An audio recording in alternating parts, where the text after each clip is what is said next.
Is Cyrene a garbage unit?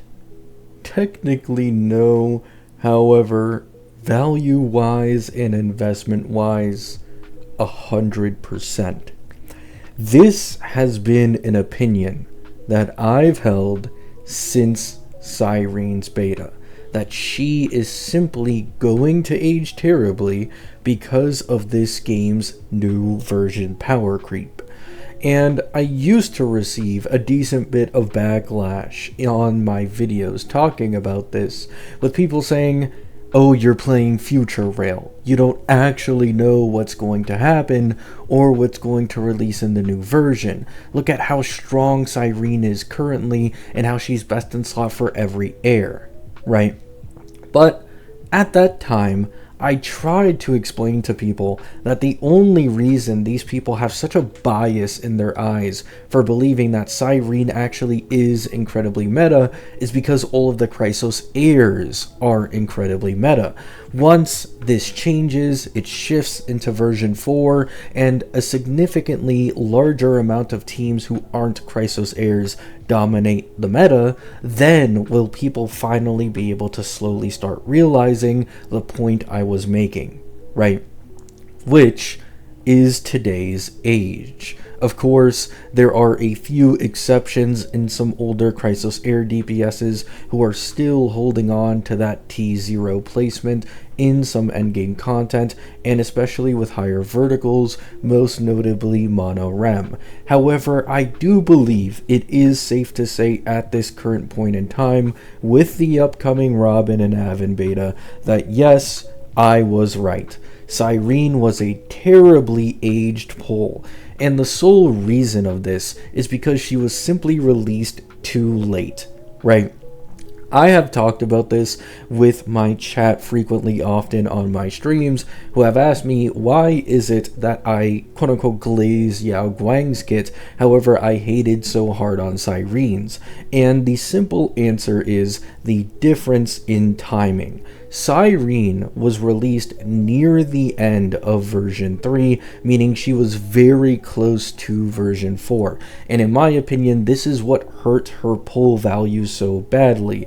Not only had she missed out on multiple patches if she had been released earlier of dominating the meta with the Chrysos heirs, however, being this close to a new version where once again you get that new version power creep, is she really gonna be worth pulling on, knowing 2 patches from now we're gonna start getting the elation meta and there could possibly be some new generalists to shake things up as well? And to me the answer was no, but to a lot of other people, once again, they were saying I was just playing Future Rail and there's no way Mono Rem gets power crept or anybody in Mono Rem's team gets replaced, right? But that's not the case now, right? And this isn't the case with Yao Guang. Yao Guang being released in 4.0 solidifies her as a best in slot for elation teams even a year after her release, because we do know the schedule for characters releasing for the rest of this version. According to leakers, 4.6 is Pearl, solo patch, 4.7 is Nihilux, solo patch, and 4.8 seems to be a ZZZ collab. So there is nobody here who can actually contest Yao Guang in elation teams, because even in this theoretical where there is Yao Guang but better made in Nihilux, the reality is that you would just run Yao Guang plus Nihilux for every single elation main DPS in this game, and you'd basically forego Sparksy sub DPS, right?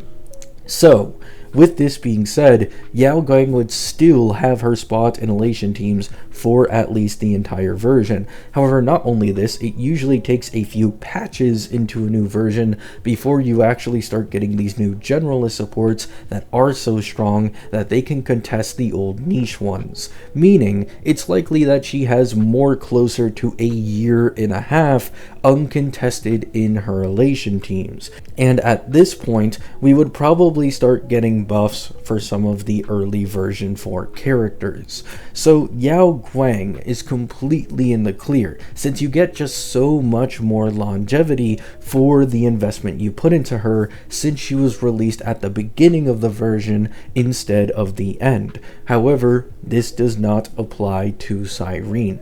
Once again, because Cyrene was released so late, I mean, you could even make the argument that Cyrene was actually power crept before her first fucking rerun, right? M-Blade was already out before her first rerun, and M-Blade is actually also very, very good in Mono Rem, with him being, I believe, slightly worse in Evernight teams, but competitive, if not better, in a decent amount of situations in Cassie's Mono Rem versus Cyrene. And even at her optimal investment of E2 versus E2, he still holds strong. And now you also have Robin SP. Robin SP is on another tier, in my opinion, from M-Blade in terms of her generalist buffing capability and her synergy with Mono Rem and Cassie Mono Rem. So of course this means the exact same applies to her. However, the thing is, Robin's vertical investment is much more synergistic with Mono Rem, especially in the current beta, than M-Blade's E2 was for Mono Rem, right? So, with this being said, there is now 2 new generalist supports from version 4 who can replace Cyrene and be as good, if not better, in the main team that a lot of people pulled her for. And it's not that Cyrene is necessarily useless. However, I've talked about this before. You'll notice that a majority of Amphorius teams that still have Cyrene as a best in slot are non-main pushes, and this is because they didn't get any dedicated teammates, and so all they can really rely on is Cyrene in order to fix their issues of being a weaker character in comparison to the main pushes.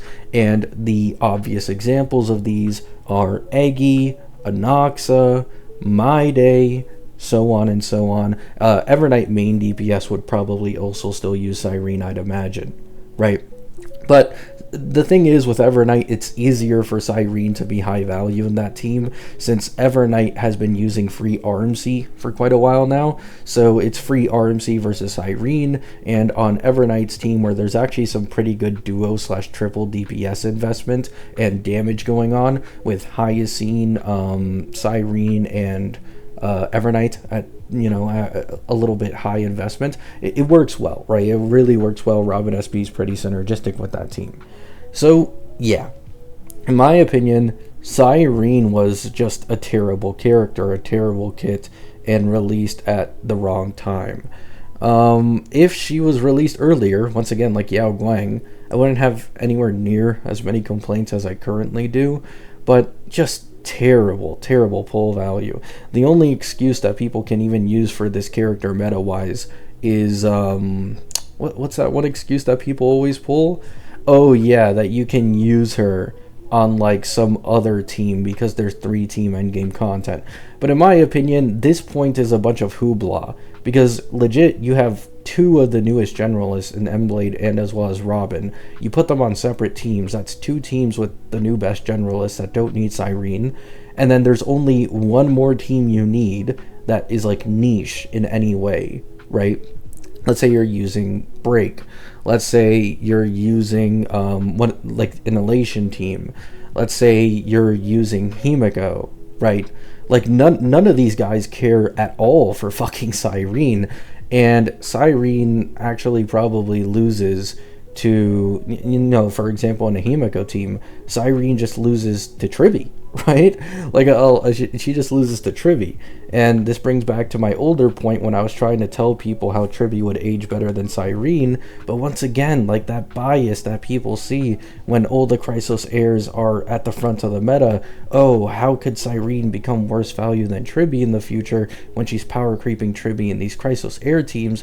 These people, they're not very great at being able to understand future value, right? Now, is this actually all that big of a deal? Not really, right? Like, at the end of the day, you can't perfectly pull, you can't perfectly invest.